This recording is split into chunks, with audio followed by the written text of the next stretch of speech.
কে আপু এগুলো খুলছো কেন? খুলবো না কি করবো, কত আশা করে আসনু। থামোই আসুক, জানোই তো খারাপ কারো কোনো কথা শুনে না, জানোই তো। স্বামী ঠিক করতে পারে না কি জানি। তোমার তো ভাই, তো আগে তোমার ভাই তারপর তো আমি স্বামী।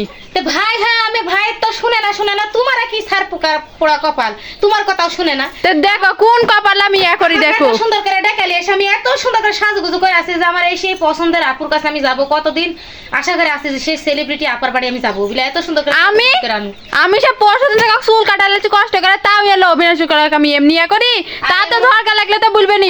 আমার ভাই কে বললো, আমার ভাই কই বললো, তো ইয়া করো। আর এখন দেখো ভাইয়ের গুণ। বলবো না, বলবোই তো, ওই সময় তো বলবো, এখন একটু সাপোর্ট আমার যে বই আমার বেলা সাপোর্ট লাগে না, তোমার বেলা সাপোর্ট নেবো, এটা কোনো কথা? তুমি বলো দিনে না সাপোর্ট নিতে হবে না, এখন নিলে তো পরে তোমার সাপোর্ট লিবো। হ্যাঁ আসলে অবশ্যই আজকে ভাইয়ের সাথে আজকে আমার গন্ডগোল হবে যে। ভাইয়ের দিক ঠিকই থাকবে, ভাবির দিক জীবনে হবে না। এর কোনো ননদ হয় এমনই। আজকে আমার দিকে খালি তুমি হবে, দেখো তুমি কাল থেকে আমি আচ্ছা আসুক, আজকে লিবো একবার রিমান্ডে। কি জন্য বললো